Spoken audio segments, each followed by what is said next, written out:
এই যে বন্ধুরা, শুনছো? নতুন নতুন রোমান্টিক ভালোবাসার গল্প পেতে ও শুনতে চাইলে আমাদের আদরের ভালোবাসা চ্যানেলটি সাবস্ক্রাইব করে বেল বাটনটা অন করে দিও। লাইক কমেন্ট করতে মোটেও ভুলবে না কিন্তু। ধন্যবাদ সবাইকে। এখনো জয়ের মেসেজ রিপ্লাই করেনি সে। ভাবছে করবে। ড্রিঙ্কসের গ্লাস হাতে সেটা ছকছক করে গিলে নেয় যাবে। ডান্স ফ্লোরে ডান্স করে অচেনা কারোর সাথে। সকালবেলা জিম থেকে ফেরার পথে একটা ছোট ছেলের সাথে দেখা হয় আদনানের, যার হাত ভর্তি তাজা ফুল। তাকে দেখা মাত্র বাইক থামায় আদনান, কাছে ডেকে নাম জিজ্ঞেস করে। ছেলেটা জানায় তার নাম সায়ান। আদনান সায়ানের মাথায় হাত বুলিয়ে দিয়ে জিজ্ঞেস করে, স্কুলে যাও না কেন? সায়ান মৃদু হেসে জবাব দেয়, বাবা ছাইরা গেছে গা, পরিচয় দেয় না।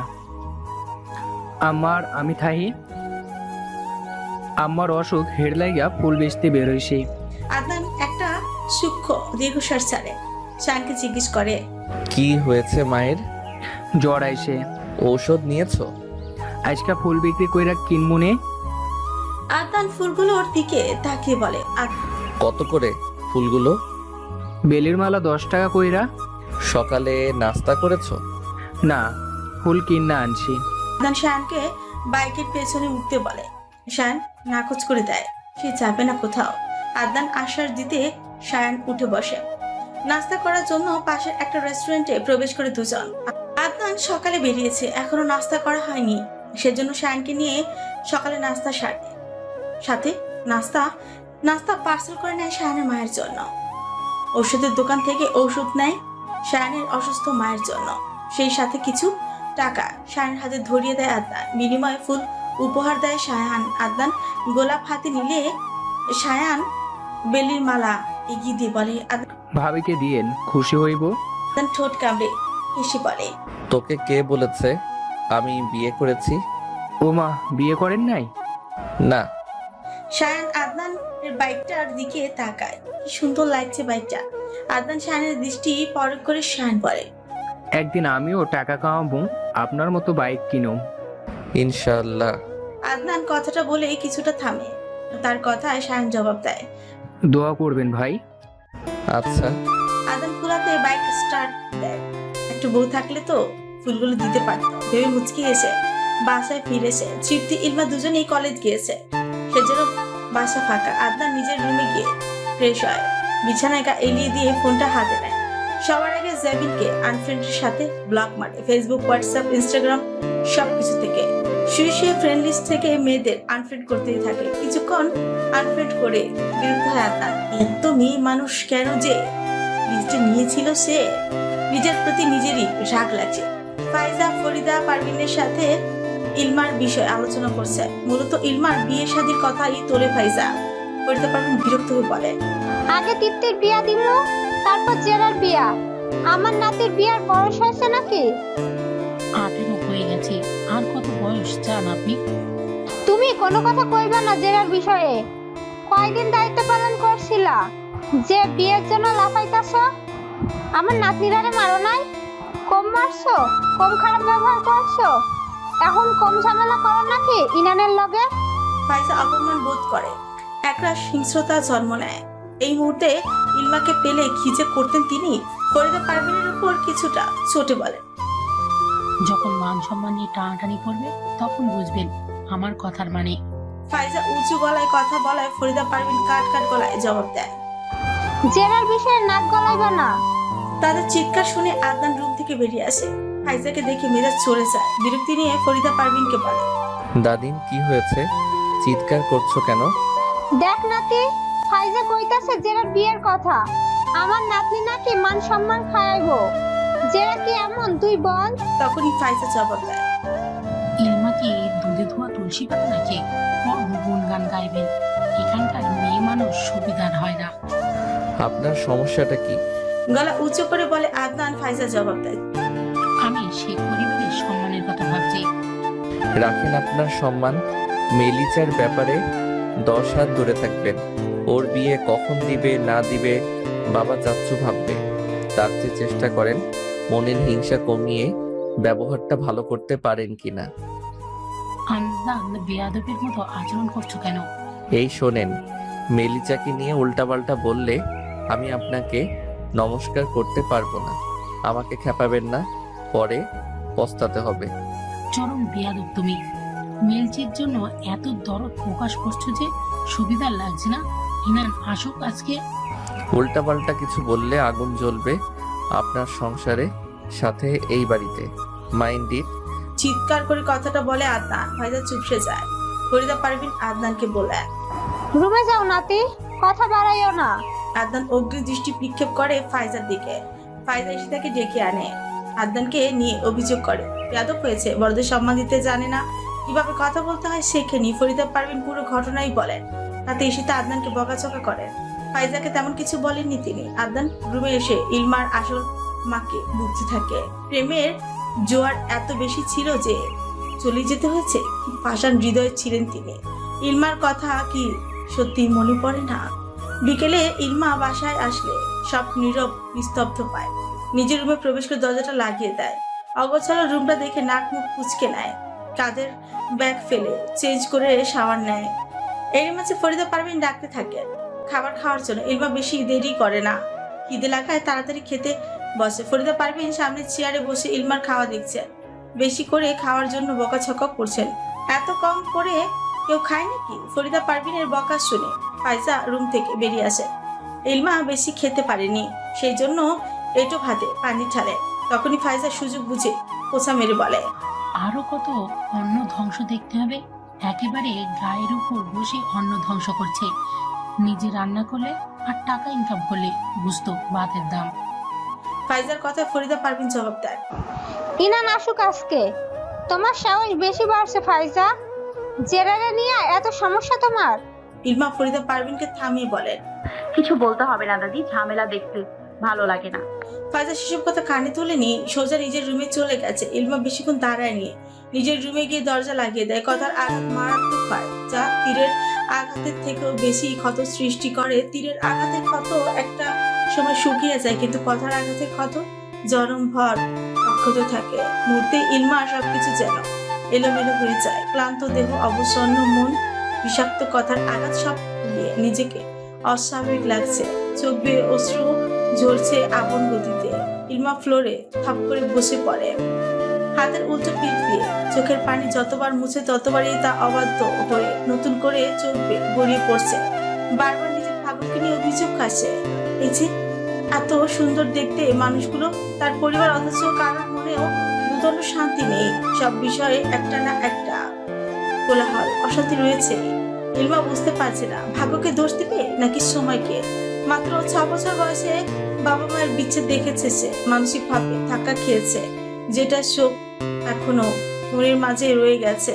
বাবার নতুন বিয়ে, সৎ মায়ের অসামঞ্জস্যপূর্ণ ব্যবহার মস্তিষ্কে গেঁথে গেছে। কত না খেয়ে স্কুলে যেতে হয়েছে, কলেজেও তার ব্যতিক্রম হয় না। তাকে নিয়ে বাবা এবং মায়ের মাঝে ঝামেলা, দূরত্ব, মান অভিমানও দেখেছে।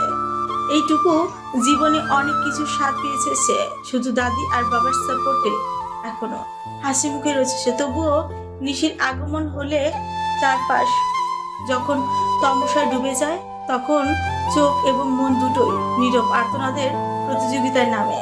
অনেকক্ষণ নীরব অশ্রু বিসর্জন দেওয়ার ফলে ইলমার মাথায় অসম্ভব যন্ত্রণা শুরু হয়। ইলমা উঠে চোখে মুখে পানি ছিটিয়ে নেয়, বেলকনিতে গিয়ে ঠান্ডা বাতাসের আশা করে, কিন্তু তার বদলে সিগারেটের বাজে গন্ধ নাকে ঠেকে। ইলমা বুঝতে বাকি নেই এই গন্ধটা কোথা থেকে আসছে। পাশে ফিরতেই আদনানকে দেখে। তাদের ব্যালকনি পাশাপাশি হওয়ায় গন্ধটা সহজেই চলে এসেছে। ইলমাকে তাকাতে দেখে আদনান সিগারেটটা আড়াল করে। ইলমা এক নজর আদনানের দিকে তাকিয়ে রুমে চলে আসে। আদনান পুনরায় সিগারেট ঠোঁটে চেপে ধরে তার ধোঁয়া নেয়। পুনরায় সেগুলো শূন্যে ছেড়ে দিয়ে দীর্ঘশ্বাস ফেলে। বুকের বাঁ পাশে হাত রাখতে সেখানে চিনচিন ব্যথা অনুভব করে। সন্ধ্যা ইনান শেখ বাসায় আসতে ফাইজা বিচার দেওয়া শুরু করে। ফাইজার এরকম কথাবার্তা ইনান শেখ বিরক্ত হন, রাগান্বিত কণ্ঠে বলে, শান্তি দাও প্লিজ, এখন এসব শোনার ইচ্ছে নেই আমার। এখন ইলমা বিচার দিলে ঠিকই শোনাতে পাল্টেছো মেয়ে একটা। 2 দিন পর মুখে চুনকালি দিবে, তখন বুঝবে।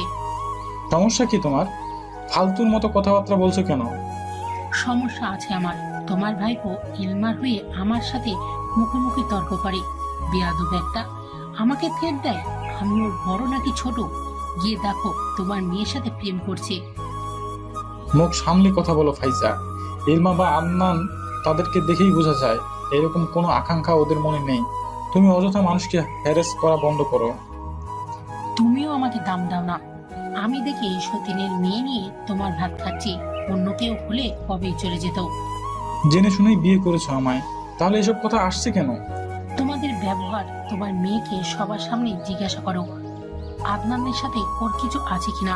না হলে আদনান আমার সাথে কখনো উঁচু গলায় কথা বলেনি, আজকে কেন বললো? আমি আমার মেয়েকে এসব জিজ্ঞেস করতে পারবো না। তোমার বেশি সমস্যা থাকলে নিজে জিজ্ঞেস করে নাও। আমার মেয়ে আমার কাছে স্বচ্ছ কাছের মতো। আমার সমস্যা ঠিক এই জায়গায়। ইলমার প্রতি তোমার এত টান কেন? আমার ছেলে বা আমার প্রতিও এত টান নেই তোমার। ইলমা আমার মেয়ে, তুমি ধারণাও করতে পারবে না তাকে আমি কতটা ভালোবাসি। শুধু ইলমা না, আমি আমার ছেলেকেও আমি ভালোবাসি। যদি একই ব্যবহার তুমি ইজাজের সাথে করতে, তাহলে আমিও সেম কাজটাই করতাম। এখানে তফাৎ তোমার ব্যবহারের। ফাইজা ইনান শেখের দিকে অগ্নিদৃষ্টি নিক্ষেপ করে দরজা খুলে বাইরে বেরোন। ইনান শেখ পিছনে দিয়ে আসেন। ফাইজা ইলমাকে চিৎকার করে ডাকে, যা ইলমার কানে পৌঁছানো মাত্র ইলমা লিভিং রুমে আসে। ইনান শেখকে দেখে ভেতরটা মোচড় দিয়ে ওঠে। এই তো তার শক্তি, তার সাহস, তার বাবা চলে এসেছে। এবার ফাইজার একটা ব্যবস্থা করা যাবে। ইলমা তখন চুপ ছিল, কারণ সে একটা কথা বললে ফাইজা সেটা আরো 10 লাইন বানিয়ে ইনান শেখের কানে উঠাতো। সেই জন্য যা বলার বাবার সামনে বলবে, যাতে তার বাবার মনে তাকে নিয়ে বিন্দু মাত্র বিদ্বেষ, সন্দেহ, এমনকি প্রশ্ন তৈরি না হয়। সবাই লিভিং রুমে উপস্থিত। আদনান নিজেও এসেছে বিরক্ত হয়ে। এসে বাজকে কঞ্চে বলে, বাসায় কি শান্তিতে থাকতে পারবো না? আদনানের কথায় ফাইজা চেঁচিয়ে বলে, ব্যাস। তার আগে বলো ইলমার সাথে তোমার কি? আদনানের মাথা গরম হয়ে যায়। ইলমার দিকে একবার তাকায়, বাকিদের দিকেও তাকায়। ইলমার চুপ থাকাটা আদনানের আজকাল বড্ড বিরক্তিই লাগছে। মুখে মুখে জবাব দিলেই তো এই মহিলা এত সাহস পায় না। ইনান শেখ ফাইজার উপর রেগে বললেন, চুপ করবে তুমি? না, ইলমার জন্যই আদনান আমার কথা শুনিয়েছে। তখন ইলমা মুখ খুলে জবাব দেয়, আমি কারোর বাবার টাকায় না, নিজের বাবার টাকায় খাই, চলি, পড়ালেখা করি। তাহলে মানুষ আমায় অন্য ধ্বংসের খোঁটা দেবে কেন? আমাকে তাড়ানোর জন্য এত উঠে পড়ে লাগবে কেন? যার সাথে আমার ভালো করে দুদণ্ড কথা হয় না, সে কোন সাহসে আমায় নিয়ে বাজে কথা বলবে? যে আমার সাথে আদনান ভাইয়ার কিছু আছে, যে কোনোদিন মায়ের দায়িত্ব পালন করেনি, সে কোন অধিকারে আমাকে তাড়ানোর কথা বলবে? সবাই চুপ। ইনান শেখ ফাইজার দিকে রাগী দৃষ্টিতে নিক্ষেপ করে। ফাইজা কিছু বলতে গেলে সজোরে চর বসে যায় ফাইজার গালে। ইনান শেখ আঙুল তুলেই বলেন, আমার মেয়ের কোনো বিষয়ে নাক গলাবি না তুই। রাস্তার মেয়ে, ভদ্রতা কি শিখাচ্ছিস কখন? কোনো পরিবার কি চলে না চলে সেটা শিখেছিস? আমার মেয়েকে যে খারাপ নিয়ে খোঁটা দিবে, না বিয়ে নিয়ে কথা তুলবে, আমার চেয়ে খারাপ কেউ হবে না। এরপর থেকে ফাইজা ইলমার ব্যাপারে কোনো কথা তুলবে তো নন স্টপ চর থাপ্পড় চলবে। তখন ইজাজ তার মায়ের দিকে তাকিয়ে বলে, আম্মু, তুমি আপুর সাথে এরকম কেন করো? ইলমাপু কত ভালো মানুষ, চাই তার এরকম একটা মেয়ে থাকো, আর তুমি পেয়েও অবহেলা করছো। আমার আপু বেস্ট, তুমি অনেক ঝগড়া করো। ইজাজের কথা আদনান খানিক হাসে আর চোখে ইলমাকে দেখে ইজাজকে পিসপিস করে বলে, আপুকে বিয়ে দিবি? ইজাজ আদনানের দিকে তাকিয়ে বলে, হুশ, একটু আগে বাবা কি বললো? আপুর বিয়ের কথা তুললে মারবে। ওইটা তোর আম্মুকে, আমাকে না। আপুকে বিয়ে দিব, আমি সুন্দর একটা দুলাভাই আনবো। আমি খুঁজবো তোর জন্য দুলাভাই। তাদের কথার ধ্যান ভাঙে যখন তারেক মাহমুদ বলেন, ফাইজাকে নিয়ে আজকে না বলে পারছি না। ইলমা এই বাড়ির মেয়ে, ও কি করবে না করবে, খাবে না ফেলবে, সেটা ওর ব্যাপার, আমাদের ব্যাপার। যে দায়িত্ব পালন করেনি তার এত মাথা ঘামানোর কিছু হয়নি। আর কি যেন বলেছিলে, আমার ছেলে সাথে ওর কিছু। শোন, ইলমার মতো ভদ্র সভ্য মেয়ে আদনানের মতো বখাটের সাথে প্রেম করবে না। আদনান তো একটা ইফসিট টিজার, বেয়াদব। ব্যাস। আদনানের মাথায় পুনরায় আগুন জ্বলে উঠে। মানে ওদের ঝগড়ায় তাকে টেনে অপমান করাই লাগবে? সে না হয় একটু টিজিংই করে, তাই বলে ইলমার এত গুণগান গাওয়ার কি আছে? আদনান তার বাবার কথায় জবাব দেয়, আমি ভদ্র মেয়ে বিয়ে করব না, আমার মতোই একটাকে বিয়ে করব। তাতে কার কি হবে শুনি? তোমার নজর সবসময় পচা জিনিসের উপরই যায়। ভালো কিছুর মূল্য কি সেটা তো জানো না। যা খুশি করো, শুধু বেয়াদব মেয়ে মানুষ এক পরিবারের বউ করে এই বাড়িতে তুলতে পারবে না। তাহলে চাচ্চু কিভাবে এত ভালো মানুষ বিয়ে করে বাড়িতে তুললে? ঈশিতা ছেলের দিকে চেয়ে চোখ রাঙিয়ে তাকায়। আদনান কথাটা বলে নিজে হতভম্ব হয়ে যায়।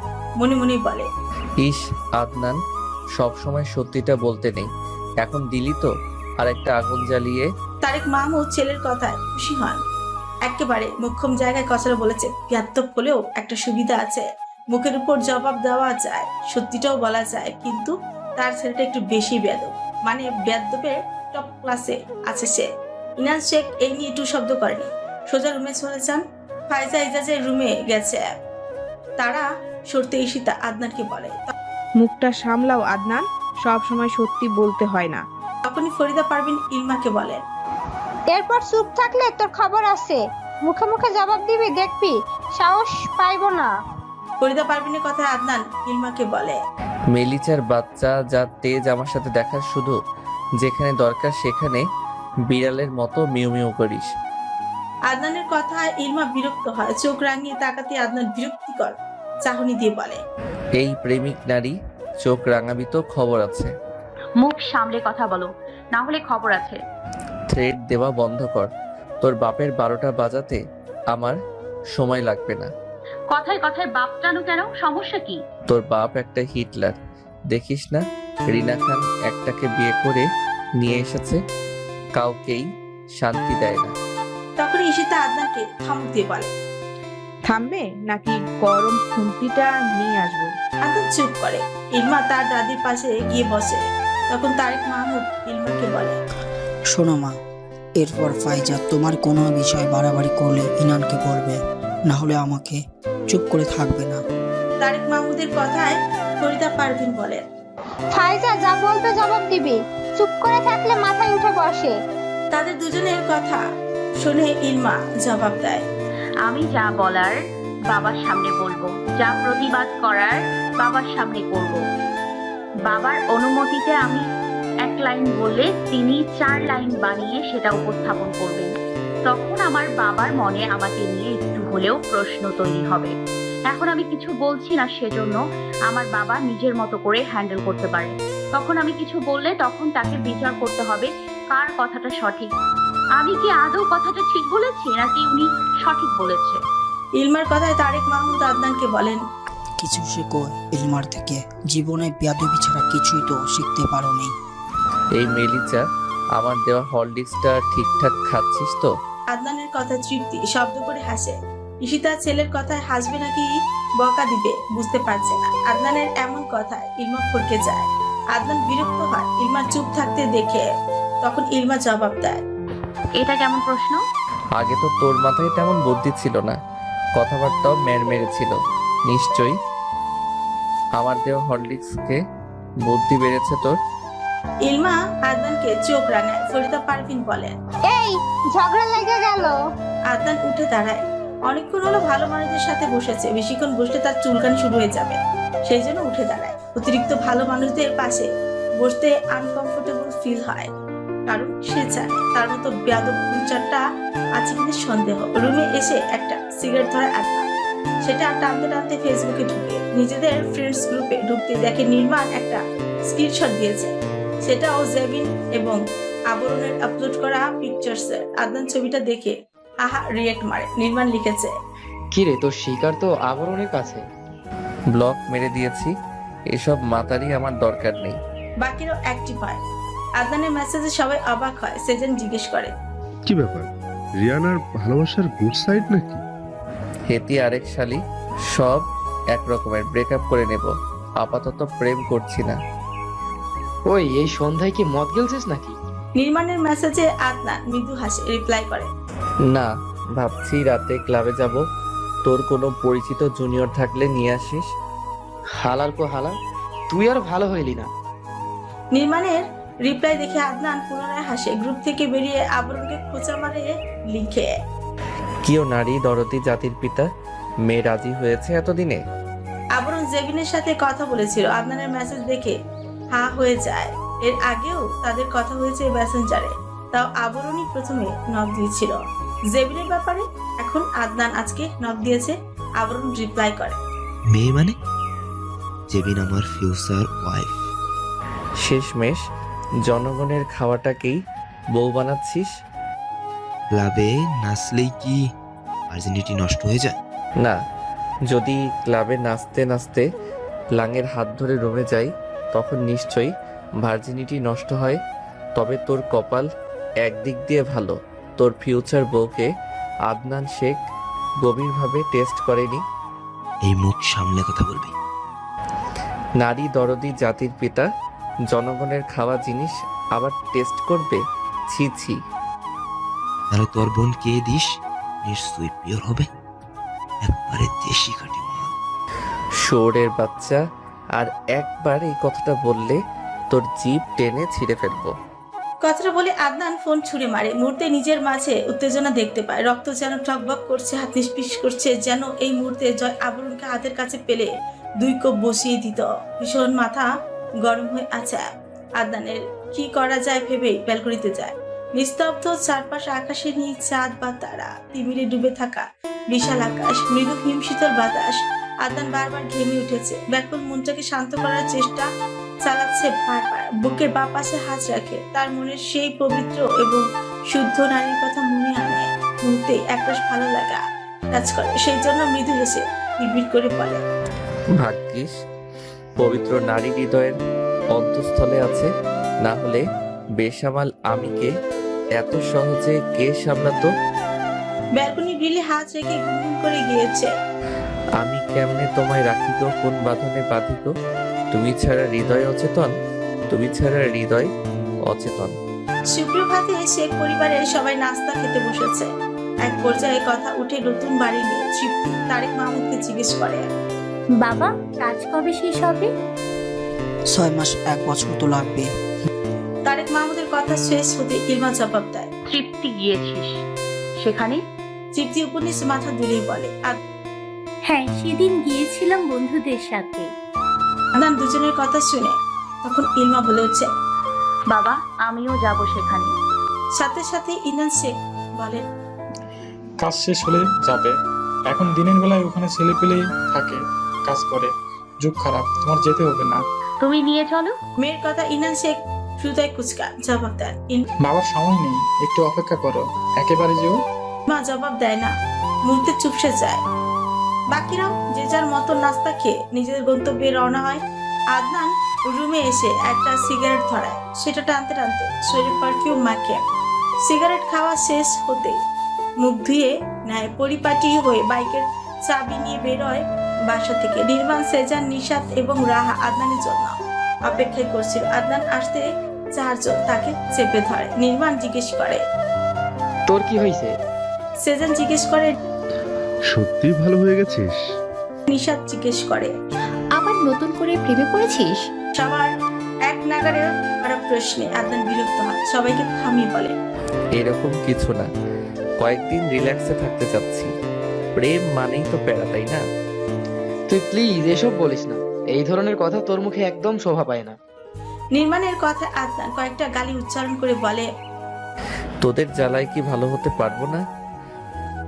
ঠিক করে বল, কোন মহিষী নারী প্রেমে পড়েছিস? রাহার কথায় আদনান বিরক্তি নিয়ে বলে, শর্ত, সেই কখন থেকে প্যান প্যান করে যাচ্ছিস? বলেছি প্রেম করব না, আবার বলছিস কার প্রেমে পড়েছি? আদনানের কথা সবাই তাকিয়ে আছে তার দিকে। সবার এমন তাকানোতে আদনান আরো বিরক্ত হয়। সবাইকে রেখে ক্লাসের উদ্দেশ্যে রওনা হয়। বাকিরা তার যাওয়া দেখছে এক দৃষ্টিতে। ইলমার টেস্ট এক্সাম সামনে, এরপর ফাইনাল এক্সাম, এই নিয়ে তার দুশ্চিন্তা শেষ নেই। উচ্চ মাধ্যমিকে পড়া যা, মাঝে মধ্যে ডিপ্রেশনে পড়ে যায় সে। পাস করা ইজি, কিন্তু ভালো মার্ক ওঠানো কঠিন। তবুও নিজেকে পড়াশোনার মনোযোগী করে রাখে সে। এখানে তার বন্ধু বান্ধবীরা প্রেম নিয়ে ব্যস্ত, সেখানে সে পড়াশোনায় সময় দিচ্ছে। ছুটির সময় তৃপ্তি প্রীতির সাথে গেটের কাছে এসে গাড়ি ধরে 3 জন ইলমা আনমনি বাইরে দেখছে। তৃপ্তি এবং প্রীতি পরীক্ষা নিয়ে কথা বলছিল। ইলমা সেসবে মনোযোগ নেই। হুট করে তৃপ্তি বলে, এই ইলমা, অবন্তী আপুর যে বিয়ে শুনেছিস? ইলমা খানিক চমকে উঠে জবাব দেয়, কবে? আগামীকালকে মনে হয় হলুদ, এরপর বিয়ে। ও ভালোই তো, দেখা হয়নি তাই জানি না। দুজনের কথার মাঝেই তাদের রাস্তার পরিসমাপ্তি ঘটে। ভাড়া মিটিয়ে প্রীতিকে বিদায় দিয়ে রাস্তা দিয়ে হাঁটে দুজন। তাদের বিল্ডিং এর সামনে আসতে হুট করে দাঁড়ায় ইলমা। তৃপ্তি ইলমাকে দাঁড়াতে দেখে জিজ্ঞেস করে, আবার কি হলো? আরে ওপরে দেখো। ইলমার কথায় তৃপ্তি চোখ তুলে তাকায়। ছাদে ডেকোরেশন করা হচ্ছে, সেটা একবার চোখ বুলিয়ে ভেতরে প্রবেশ করে দুজন। তো অবন্তীর বাবা এসে পুরো শেখ পরিবারকে দাওয়াত দিয়ে যায়। ইনান শেখ এবং তারিক মাহমুদ দাওয়াত গ্রহণ করে। অবন্তীর বাবা আদনান, তৃপ্তি এবং ইলমাকে এক্সট্রা ভাবে বলেন গায়ে হলুদের জন্য আসার জন্য, সব দেখভাল করার জন্য। অন্তির তো ভাই নেই। এদিকে তারিক মাহমুদ আদনানের দিকে তাকিয়ে বলেন, নিজের বোনের দায়িত্ব পালন করবে না আর অন্য জনের দায়িত্ব পালন করবে। ওর মতো ছেলের থেকে এসব আশা করা বোকামি।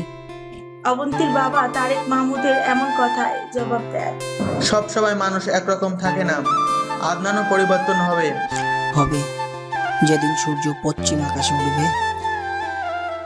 বাবার এমন কথায় আদনানের রাগ হয়। বিরক্তি ভাব নিয়ে বলে, গেলাম না এই বিয়েতে, তাতে আমার কিছু যায় আসে না।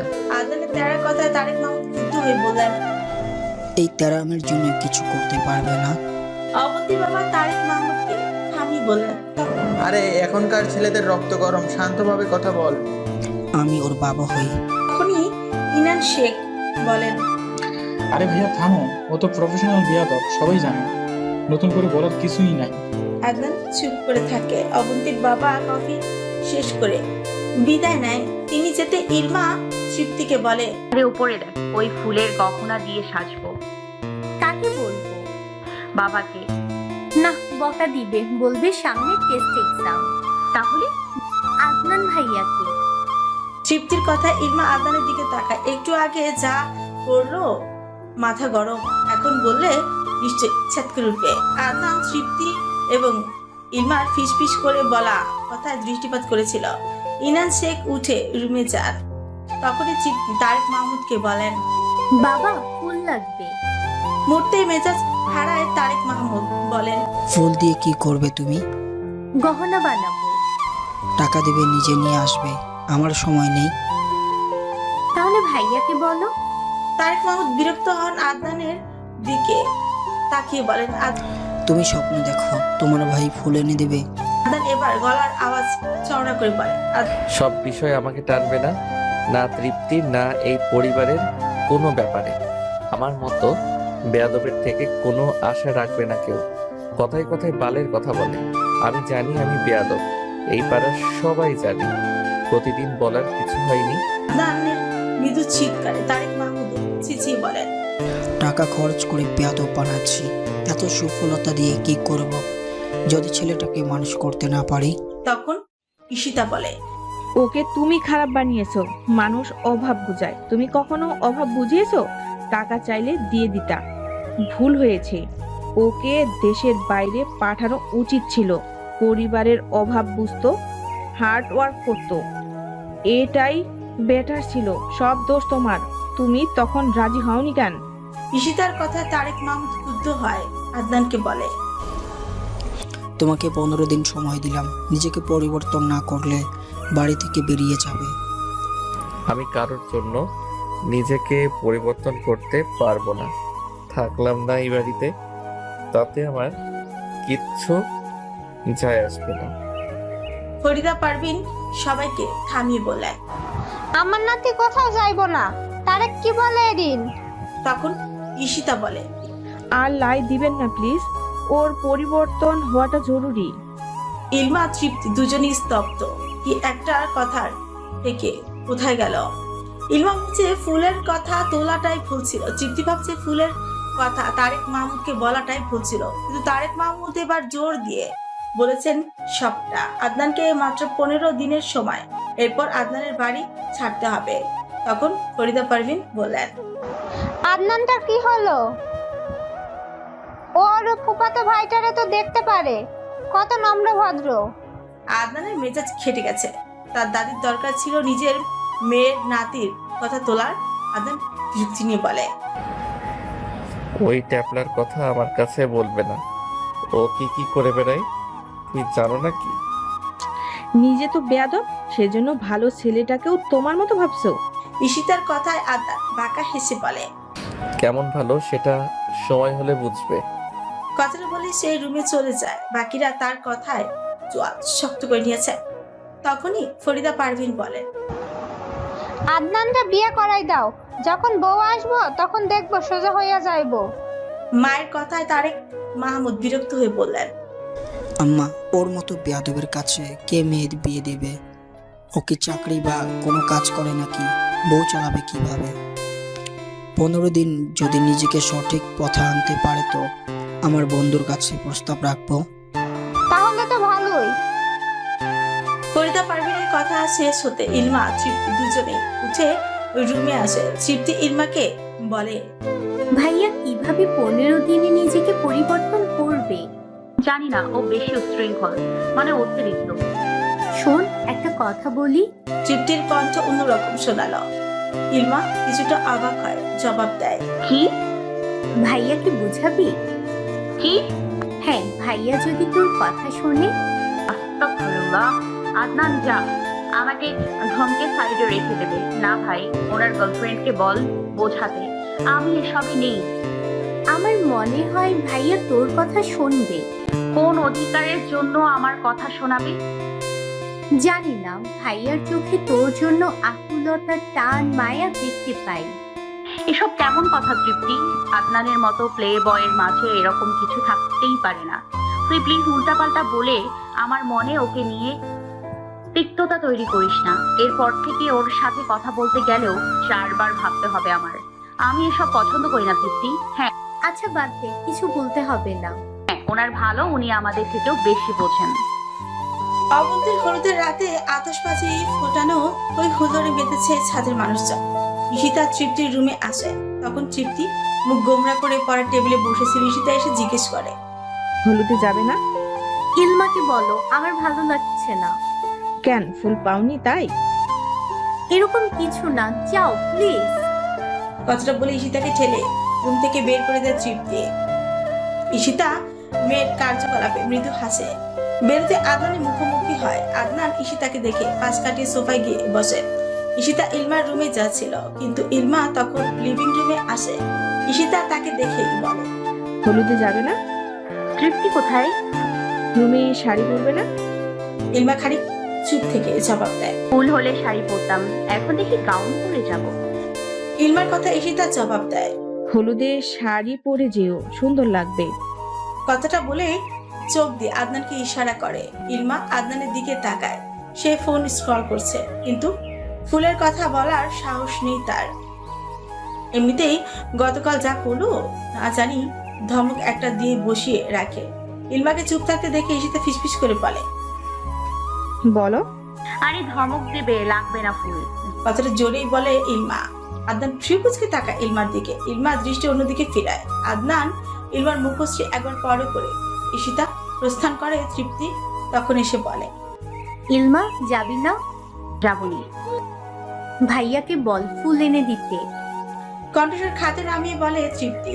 ইলমা চোখ রাঙিয়ে বলে, আমাকে বলছিস কেন, তুই বল। গতকাল যা হয়েছে এখন লাস্ট চান্সে তুই বলে দেখ প্লিজ। আই হোপ তোর কথা রাখবে।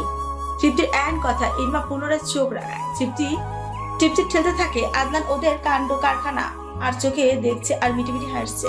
তৃপ্তি জোরাজুরিতে ইলমা বাধ্য হয়ে আদনানের সামনে আসে। মাথাটা নিচু করে বলে, বাইরে যাবা? কেন? আদনান জেনেও না জানার ফান করছে। কণ্ঠস্বর কিছুটা রাগ দেখায়। ইলমা আদনানের রাগ মিশ্রিত জবাবে খানিক বিরক্ত হয়। তবুও তৃপ্তির কথার জন্য লজ্জা শরম ত্যাগ করে কোমল মিশ্রিত শীতল কণ্ঠে বলে, আমার ফুল লাগবে, তুমি এনে দেবে? ইলমার এই আবদার আদনানের কাছে ভীষণ আদুরে লেগেছে। কোনো জবাব না দিয়ে ইলমার চোখের ঘন পাপড়ি এক দৃষ্টিতে তাকায়। তখন তৃপ্তি ইলমাকে বলে, চলে আয়, মনে হয় আনবে না। ইলমা মাথা নাড়িয়ে চলে আসে। আদনান কোনো প্রতিক্রিয়া দেখায়নি। দুইজন মনে মনে আদনানের ভাবকে তুলোধনা করছে, সাথে আদনানের মেজাজের গোষ্ঠী উদ্ধার করছে। দুজনেই ব্যর্থ মনে শাড়ির দিকে তাকাচ্ছে। মেরুন রঙের শাড়ি দুটো খাটের উপর একপাশে পড়ে আছে। তৃপ্তি ইলমাকে বলে, এই চুল ছাড়বি আজকে? না, বাজে লাগবে। এই চুপ, তোর চুল মাশাআল্লাহ হাঁটু ছুঁয়েছে, বাজে লাগবে কেন? খোপা করবনি, না, চুল ছাড়বি। ভূতে ধরবে। এর ধরুক, তোর খোলা চুল দেখার শখ ভাই, তেমন একটা ভাগ্য হয় না। তৃপ্তির কথা শেষ হতে ইলমা চুলে ক্লিপটা খোলে, সাথে সাথে একগুচ্ছ কাজল কালো ঝরঝরে চুল হাঁটু অবধি নেমে যায়। তৃপ্তি ইলমার চুলের দিকে তাকিয়ে বলে, কেশবতী, তোর জামাই তোর চুল দেখলেই ফিদা হয়ে যাবে। পর মাশাআল্লাহ বলবে। ইলমা খানিক আসে, চুলগুলো বাঁধতে বাঁধতে আয়নার সামনে দাঁড়ায়। হুট করে দরজার পাশ থেকে কারো সরে যাওয়ার নজর আসে। ইলমা ঘুরে দাঁড়ালো, কাউকেই দেখতে পায় না। পরক্ষণে ভাবে হয়তো চোখে পড়ে কি আসবে এখানে। তৃপ্তি পায়চারি করছে আর ইলমাকে বলছে, ভাইয়া সত্যি ফুল এনে দিবে? না, শালা, এটার বউটা যাতে রিনা খান হয়, তখন বুঝবে মজা। যদি ভদ্র হয়। মেয়েটার কপাল পড়বে, আদনানের অত্যাচার সহ্য করতে হবে। আহারে, মেয়েটা যে কি কপাল পোড়া। ইলমার কথা তৃপ্তি বলে, মেয়েটা ভাগ্যবতীও, পিওর ভালোবাসা পাবে। এত প্রেম করেছে, এখন বলছিস বউকে পিওর ভালোবাসা দেবে? ও তো টাইম পাসে প্রেম করে, সিরিয়াস কিছু না, ভালো তো বাসবে বউকে। তৃপ্তির কথা ইলমা জবাব দেয় না। ফোন হাতে বন্ধু মহলে আড্ডা শুরু করে দেয়। প্রায় 20 মিনিট অতিবাহিত হওয়ার পর আদনান দরজার সামনে দাঁড়িয়ে বলে, ভেতরে আসবো নাকি তোরা বাইরে আসবি? আদনানের কথা তৃপ্তি ইলমার দিকে তাকায়। ইলমা জবাব দেয়, ভেতরে আসো। আদনান বিরক্তি নিয়ে বলে, বাইরে আয়। আমি যাব না। তাহলে ঢং করে অনুমতি নিলে কেন? তীব্র ঝাঁঝালো কণ্ঠে প্রতিবাদ করলো ইলমা। আদনান রুক্ষ গলায় জবাব দেয়, ঠেকা আমার না তোদের? বাজে লোক। তাতে তোর বাপের কি? আদনানের কথা ইলমা তর্জনী নাচিয়ে বলে, কথায় কথায় বাপ টানলে খবর আছে। আয় দেখি কি খবর করতে পারিস। 101 বার বাপ টানবো, তাতে কার বাপের কি? তারা কোথাকার? ইলমা আদনানের ঝগড়ায় তৃপ্তি কপাল চাপড়ায়। দুটো শান্তিতে থাকতেই পারে না। সামান্য বিষয় নিয়ে ঠুকাঠুকি, কিন্তু ঝগড়াগুলো শুনতে তৃপ্তি ভালোই লাগে। ইলমা তৃপ্তি লিভিং রুমে আসতে আদনান ফুলের ব্যাগ ইলমার দিকে এগিয়ে দেয়। ইলমা ব্যাগের দিকে তাকিয়ে বলে, এত ফুল? বেশি হলে দিয়ে দে, উপরের ফ্ল্যাটের মেয়েগুলোকে দিয়ে আসি। আরে নারী দর্দি সমাজ সেবক। ইলমার কথায় আদনান ধমকে বলে, প্রেমিক নারী উল্টাপাল্টা বলবি না। তোদের মেয়েদের ঢঙের শেষ থাকে না। ফুল না এনে দিলেও সমস্যা, এনে দিলেও ন্যাকামি। এত ফুল তোর বাপের টাকায় ফুল আনিনি, নিজের টাকায় এনেছি। এই কথায় কথায় বাপ টানবে না। ধমকে বলে ইলমা। তখন তৃপ্তি বলে, তোমার আইফোনটা দিও, পিক তুলবো আমি আর ইলমা। দেব্য শর্তে। আদনানের কথা তৃপ্তি এবং ইলমা দুজনে হা হয়ে যায়। আদনান জীবনও নিজের ফোন কারো হাতে দেয় না, পিক তুলতেও না, তার রুমেও তেমন কেউ ঢুকতে দেয় না। দরজা একটা লক করে রাখে আজীবন, এমনকি বাইকের পেছনেও কাউকে বসে না। কিন্তু হুট করে ফোন দিতে রাজি হয়েছে, তাও শর্ত সাপেক্ষে। বিষয়টা সত্যি চিন্তা।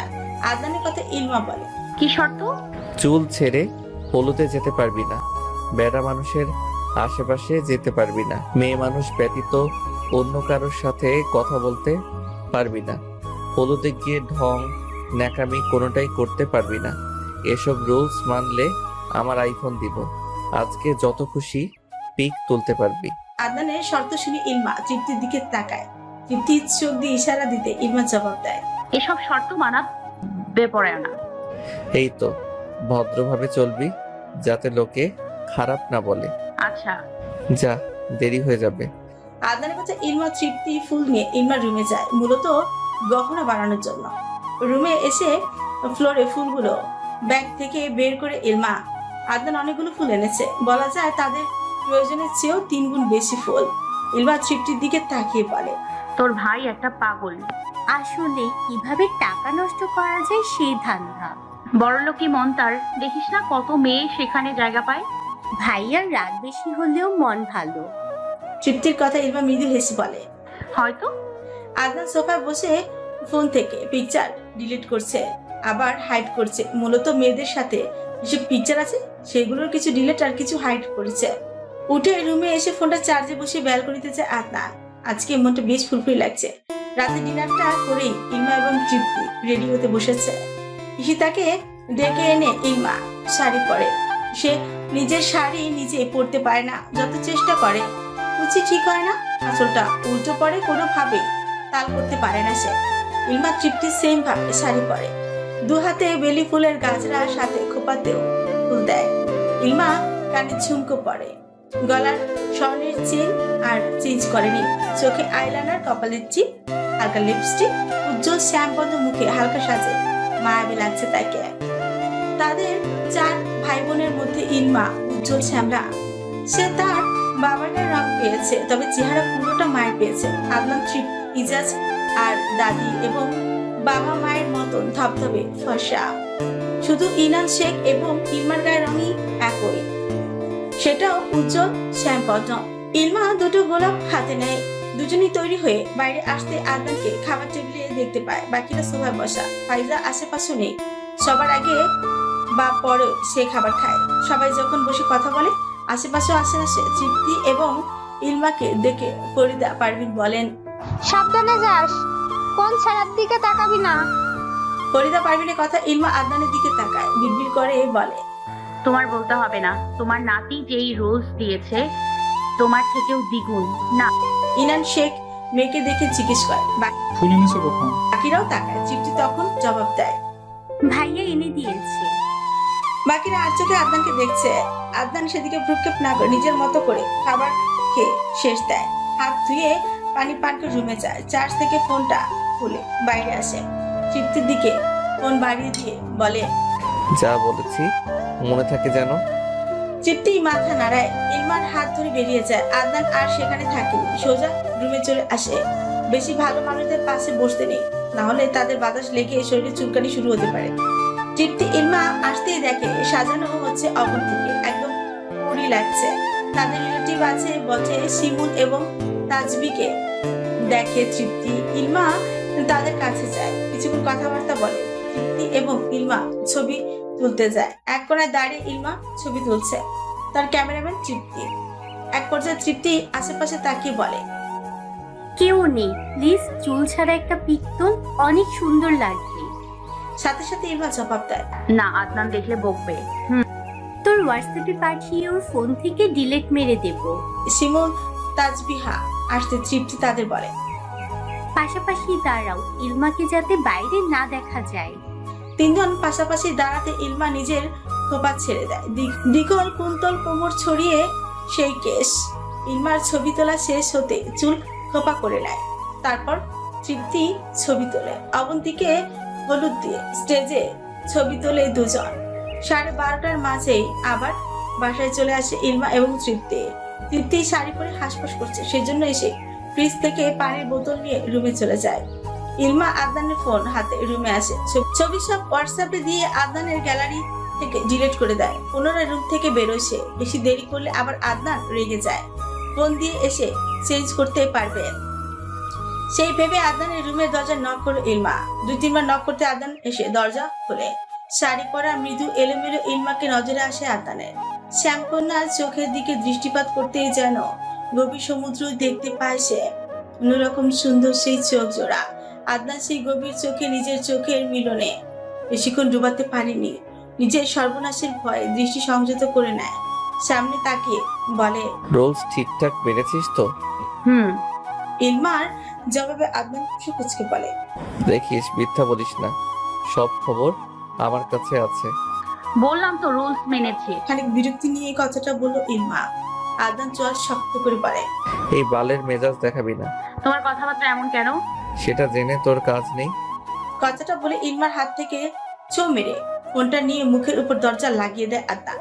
ইলমার রাগ প্রচুর, সেই জন্য দরজা লাথি বসাতেই যায়।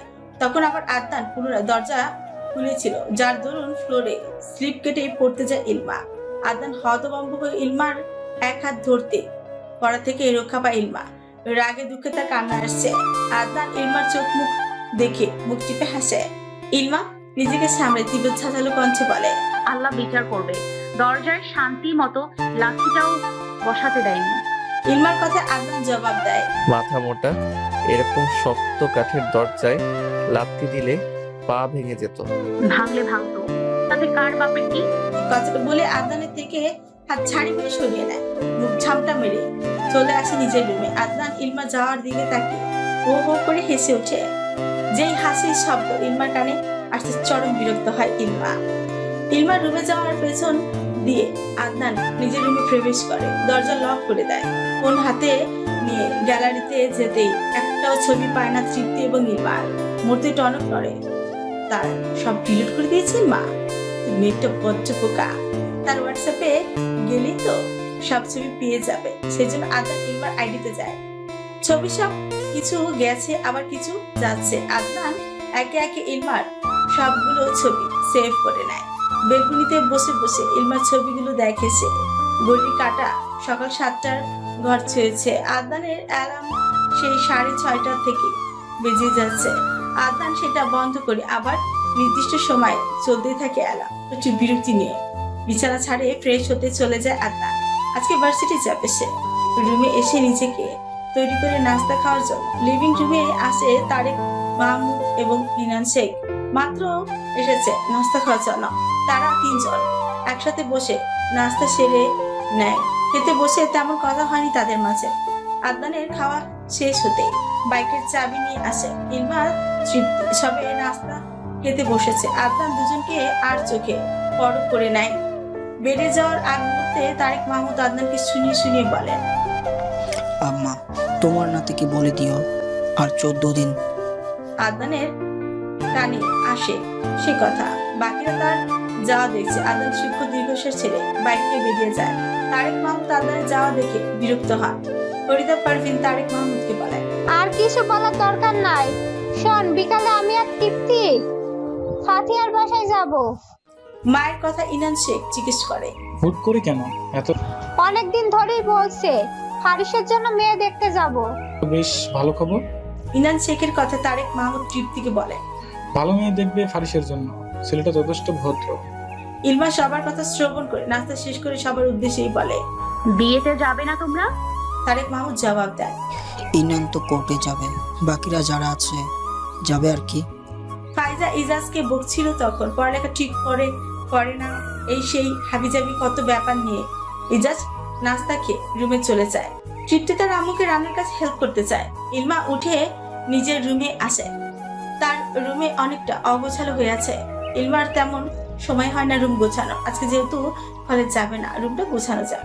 টেবিলে একাডেমিক বইয়ের সাথে কিছু গল্প উপন্যাসের বইও ছিল, যেগুলো পড়ার জন্য বুক শেলফ থেকে নামিয়েছিল ইলমা। যেহেতু সামনে টেস্ট এক্সাম, উপন্যাসের বই পড়ার মানেই হয় না। বইগুলো সুন্দর করে সেলফি তুলে রাখে সে। রুম ক্লিন করে লিভিং রুমটাও গুছিয়ে নেয়। রান্না বান্না শেষ হতে কিছু কাজে হেল্প করে ইলমা। ফাইজার সাথে তার কথা হয় না, বলা যায় ফাইজা তাকে ইগনোর করে। সেই জন্য ইলমা একবারই কথা বলতে চায় না। ভার্সিটিতে দাঁড়িয়ে বন্ধুদের সাথে কথা বলছে আদনান। এক হাতে আঙুলের ফাঁকে জ্বলন্ত সিগারেট, যেটা কিছুক্ষণ পর মুখে তুলছে আর ধোঁয়া টানছে। অপোজিটে আবরণ মেয়েদের র্যাক দিচ্ছে। আদনানের চোখে আড়াল হয়নি সেসব ব্যাপার। রিয়ানার সাথে তেমন একটা যোগাযোগ হয়নি আদনানের। বলা যায় নিচে থেকেই কথাগুলো কমিয়ে দিয়েছে। দেখা হলে ব্রেকআপ করে নেবে। আদনানের হাব ভাব ভালো ঠেকছে না নির্মাণের কাছে। সেই জন্য বেশিক্ষণ নিজের কৌতূহল ধরে রাখতে পারেনি। নির্মাণ আদনানের দিকে শান্ত প্রশ্ন ছুঁড়ে মারে, তোর হয়েছেটা কি? আদনান সিগারেটের একটা টান দিয়ে বলে, সময় খারাপ যাচ্ছে। বাকিরা কিছুটা অবাকই হয়। সেজান জবাব দেয়, তোর অল্প স্বল্প পরিবর্তনের জন্য। আদনান শূন্য তাকায়, সূক্ষ্ম দীর্ঘশ্বাস ছেড়ে বলে, আমি খারাপ ভালোর সংস্পর্শে এসে দেখছি আমার সব নড়বড়ে হয়ে যাচ্ছে। পরিস্থিতি যেন আমায় বাস্তবতার কাঠগড়ায় আসামি হিসেবে দাঁড় করাচ্ছে। আমাকে আধারে বানায়, আলোতে নয়। কিন্তু কি বলতো, জীবনে কিছু কিছু সময় প্রতীক্ষা মোহমায়ার তাড়নায় আলোতে আসতেই হয়। এই আলো আমার শ্বাসরুদ্ধ করে হৃদয়ে তোলপাড় সৃষ্টি করে। আমার নতুন সৃষ্টি কিংবা শেষ ধ্বংস এই আলোতে দেখতে পাচ্ছি। আদনানের কথা নির্মাণ জবাব দেয়, এই আলোটা কি কাউকে ভালোবাসার মতো সর্বনাশী বেপারস্যপার? নির্মাণের কথার প্রত্যুত্তরে কোনো প্রতিক্রিয়া দেখায় না আদনান। বাকিরাও আর প্রশ্ন করার সাহস পায়নি। তবে এই ঘটনা ঘটে অন্য।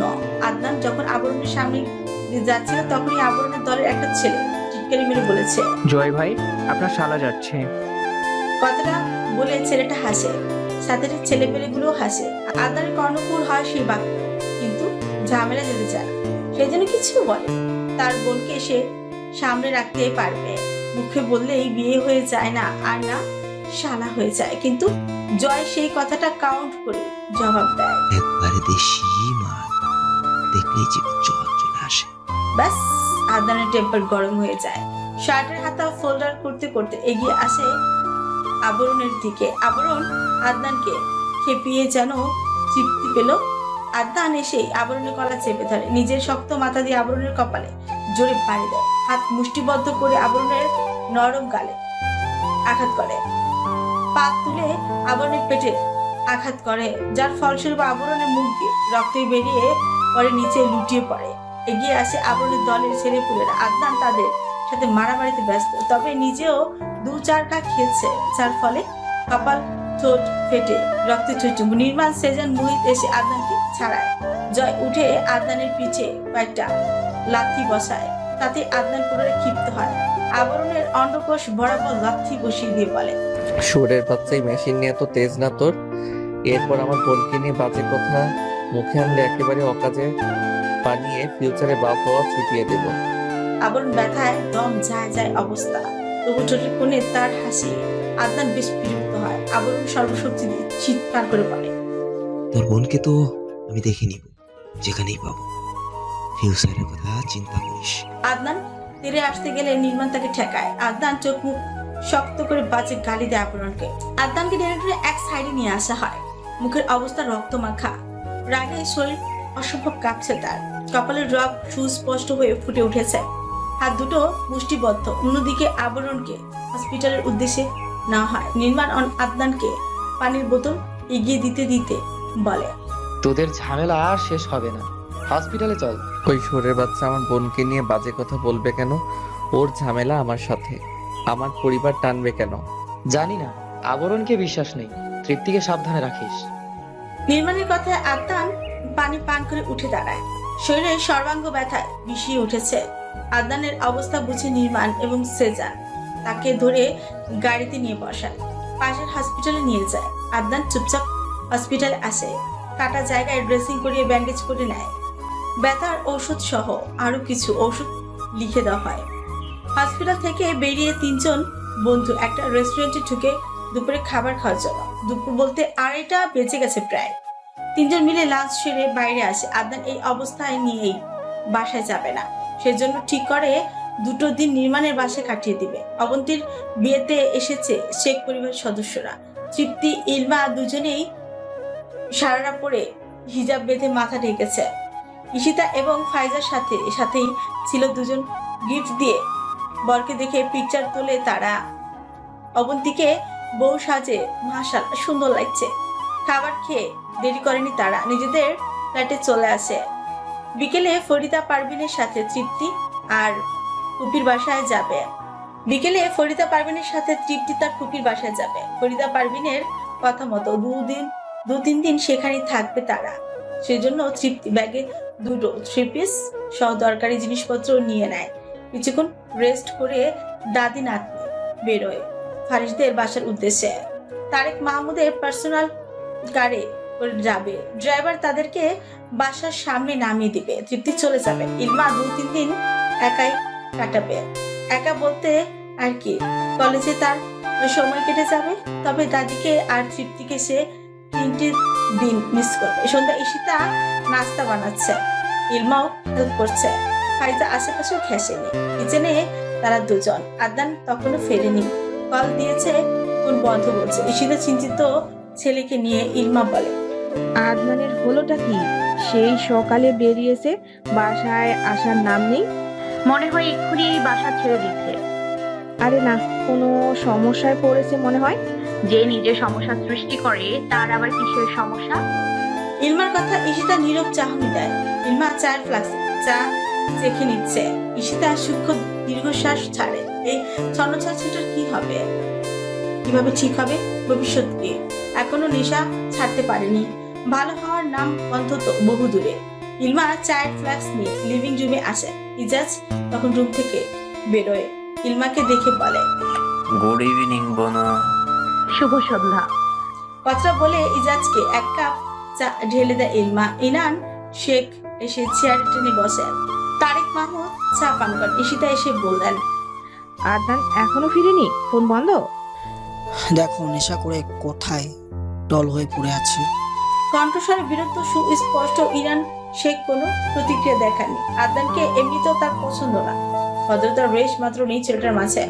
এমনিতে নিজের ক্লায়েন্ট আর বউ দুটোই কন্ট্রোল করতে হিমশিম খাচ্ছে, সেখানে আদনানের ব্যাপার নিয়ে মাথা কামিয়ে পাগল হতে চান না তিনি। তাদের কথার মাঝে তারেক মাহমুদের ফোন বেজে ওঠে। ফাতিহা ভিডিও কল দিয়েছে। তারেক মাহমুদ রিসিভ করতে ফরিদা পারভিনের মুখ ভেসে ওঠে। তারেক মাহমুদ মাকে সালাম দিয়ে তৃপ্তির কথা জিজ্ঞেস করেন। তাদের কিছুক্ষণ খোঁজ গল্প হয়। ঈশিতা সেখান থেকে উঠে এসে আদনানের বন্ধু নির্মাণকে কল দেয়। কল বাজলেও কেউ কল তোলে না। ঈশিতা বিরক্ত হয় নির্মাণের কাছে। সেজামের ফোন ট্রাই করলে সেটা বন্ধ বলে। পুনরায় নির্মাণের ফোনে কল দিয়ে রিসিভ হয়। ঈশিতাকে সালাম দিলে সালামের জবাব নিয়ে জিজ্ঞেস করে, আদনান কোথায়? আন্টি, আদনান আমাদের বাসায়। আম্মু অনেকদিন ধরে বলছিল এসে ঘুরে যেতে, হুট করেই এসেছে। চলে যাবে 2-1 দিনের মধ্যেই। সত্যি তো? আপনি কথা বলবেন ওর সাথে? দাও। নির্মাণ ফোনটা আদনানকে দেয়। আদনান সাধারণত ভঙ্গিতে হ্যালো বলে। ঈশিতার জবাব দেয়, ফোন বন্ধ কেন? চার্জ নেই। বাসায় চলে এসো। এত তারা কিসের? আর তো 13টা দিন, এরপর এমনিতেও বাসা ছেড়ে চলে আসবো। যখনকারটা তখন। আমাকে ছাড়া থাকার অভ্যেস করে নাও। করব, সমস্যা নেই। খাবার খেয়েছো? তুমি? বাসায় চলে এসো। যাব সময় হলে। ঈশিতা আর কিছু বলেনি। আদনান কল কেটে দেয়। ফোনটা নির্মাণের দিকে এগিয়ে দিয়ে বলল, সব নাটকবাজ। বাসায় থাকলে শান্তি দেয় না, চলে এসেছি তাতেও কল দিয়ে ডাকে। মায়ের মন তো। ঋতু শেষে ঝড়ের তাণ্ডব মূলত প্রকৃতির বৈরতা এবং ঋতু পরিবর্তনের সময় অস্থিরতার লক্ষণ হিসেবে ধরা যায়। এটি বাংলার সাংস্কৃতিক চেতনাতেও গভীরভাবে প্রথিত। আকাশের অবস্থা মেঘাচ্ছন্ন সকাল থেকে। এরই ভেতরে খবর এসেছে ফাইজার মা মারা গেছে। হুট করেই মারা গেছে। অবশ্য মৃত্যুর গ্যারান্টি নেই কখন কার ডাক পড়ে। মানব জন্মে অত্যাবশ্যক এবং চরম সত্য হলো মৃত্যু। সমস্ত প্রাণীর মৃত্যুর স্বাদ গ্রহণ করবে, এটি মিছে নয়। আপনি, আমি, আমরা সবাই একদিন মৃত্যুর স্বাদ গ্রহণ করব। মায়ের মৃত্যুর খবর পাওয়া মাত্র ফাইজা কেঁদে কেটে অস্থির। তাদের গ্রামের বাড়ি চট্টগ্রাম। তার মাও সেখানেই শেষ নিঃশ্বাস ত্যাগ করেছে। যেহেতু আত্মীয়, সেই জন্য শেখ পরিবার নিয়ম অনুযায়ী প্রথম দিন সবাই মৃত্যু বাড়িতে যায়। সে অনুযায়ী সকাল থেকে ব্যাগ গোছাচ্ছে ফাইজা। ঈশিতা তারেক মাহমুদও চাপে। ফরিদা পারভিনও এত দূর জার্নিতে অসুবিধা হবে সেই জন্য তিনি চাপেন না। এমনি তো তৃপ্তি ইলমার সামনে পরীক্ষা। এখন চট্টগ্রাম গেলে কমপক্ষে 4 থেকে 5 দিন সময় নষ্ট হবে। তৃপ্তি যেতে পারলেও ইলমাকে নিতে রাজি না ফাইজা। এই নিয়েও ইনান শেখের সাথে ঝগড়া হয়েছে দুদণ্ড। ফরিদা পারভিন, তৃপ্তি, ফাতিহার বাসায় এখন চাইলেও আসবে না। আগামীকালকে পাত্রী দেখতে যাবে। এইদিকে ইলমাকে একা ছেড়ে যেতে রাজি নয় ইনান শেখ। আদনানের কোনো খোঁজ খবর নেই, সেজন্য সেসব নিয়ে ভাবছে না কেউই। ফাইজা ইজাজের ব্যাগ গুছিয়ে নিজে বোরকা গায়ে জড়ায়। ইনান শেখ চিন্তিত ভঙ্গিতে লিভিং রুমে আসেন। ফোন হাতে ফরিদা পারভিনকে কল দেয়। রিসিভ হতেই বলে, আম্মা বিকেলে চলে এসো, ইলমা একা থাকতে পারবে না। আচ্ছা। ইনান দীর্ঘশ্বাস ছেড়ে ইলমাকে ডাকে। বাবা ডাকবে, ইলমা আসে। ফাইজা তখন লিভিং রুমে এসেছে। ইলমাকে দেখে বিরক্ত হয় ফাইজা, তবে মুখে প্রকাশ করে না। তারেক মাহমুদ এবং ঈশিতা এসেছে তৈরি হয়ে। ইনান শেখ ইলমার মাথায় হাত বুলিয়ে দিয়ে বলেন, সাবধানে থেকো, বিকেলে তোমার দাদি চলে আসবে। থাকতে পারবো, সমস্যা নেই। মোটরসার খাদে নামিয়ে জবাব দেয় ইলমা। ইলমাকে কিছু টাকা দিয়ে ইনান শেখ সহ বাকিরা বেরিয়ে যায়। তাদের বিদায় দিয়ে ইলমা দরজা লক করে নেয়। কিচেনে গিয়ে ভেজানো মাংস রান্না করায় বসায়। ভাত কুকারে বসিয়েছিল ঈশিতা। তরকারি রান্নার আগে ছুটতে হচ্ছে, যেহেতু রাতে ফরিদা পারভিন এবং তৃপ্তি আসবে সেভাবেই রান্না করেছে ইলমা। কিছুটা সুস্থ অনুভব করে আদনান, সেই জন্য ঠিক করে আজকে বাসায় চলে যাবে। এমনিতেও গতকাল থেকে এখন অব্দি মোবাইল ফোন বন্ধই নিজের রেখেছে। ভেবেছিল 2-3 দিন থাকবে নির্মাদের বাসায়, সেটাও সম্ভব না। এখানে তার মন টিকছে না তেমন। বাসায় গিয়ে একটা ঘুম দেবে। লাঞ্চ করে রেডি হয়ে আদনান 2:30টার দিকে সবাই বিদায় জানিয়ে বাইরে আসে আদনান। আকাশের অবস্থা খুবই খারাপ। কিছুক্ষণের মধ্যেই যেন সব তছনছ করে দিবে ঝড়ের তাণ্ডবে। আদনান ক্ষিপ্ত কালো অম্বরের দৃষ্টি মেলে। সে বাসায় গিয়ে পৌঁছাতে পারবে কিনা শিওর না। রিক্সা ধরে বাসার উদ্দেশ্যে রওনা হয়েছে, কিন্তু অর্ধেক পথ আসতে তুমুল বেগে বাতাসের সাথে ঝুপঝুপ করে বৃষ্টি শুরু হয়। আদনান আকাশের দিকে তাকায়। এই বৃষ্টি কয়েকদিনের জন্য কে জানে। চারপাশ অন্ধকার প্রায়। এখন কি বিকেল নাকি রাত বোঝা মুশকিল। সমস্যা হয় অন্যত্র। আদনান বাসার কাছাকাছি আসতে তার রিক্সা আটকে ধরে দুটো মাইক্রো। আদনান কি ভেবে রিক্সা ছেড়ে নেমে ভাড়া মিটিয়ে সামনে এগোয়। আর একটু সামনে তাদের বাসা। প্রায় 8-9 জনের মতো ছেলে পেলে আদনানকে ঘিরে ধরে। তাদের এক একজনের চাহনি একটু অন্যরকম। আদনান বুঝে এরা আবরণের লোক, সেজন্য না ঘাবড়ে জিজ্ঞেস করে কি চাই। তখন একজন বলে, আদনান বৃষ্টিময় রাত, অন্ধকারে ঘেরা চারপাশ, খেকশিয়ালরা ধরেছে একটা পোষা বিড়াল। তোর বাপ বিড়াল, তুই বিড়ালের বাচ্চা মোরক। আদনান হলো সিংহ। এইরকম কথায় ছেলেটির তার মাথা দিয়ে আদনানের কপালে বাড়ি মারে। বৃষ্টির পানিতে ভেজা শরীর, চুলের পানি নাকের কপাট বেয়ে সরু হয়ে গড়াচ্ছে। আদনান সবার দিকে আর চোখে তাকায়।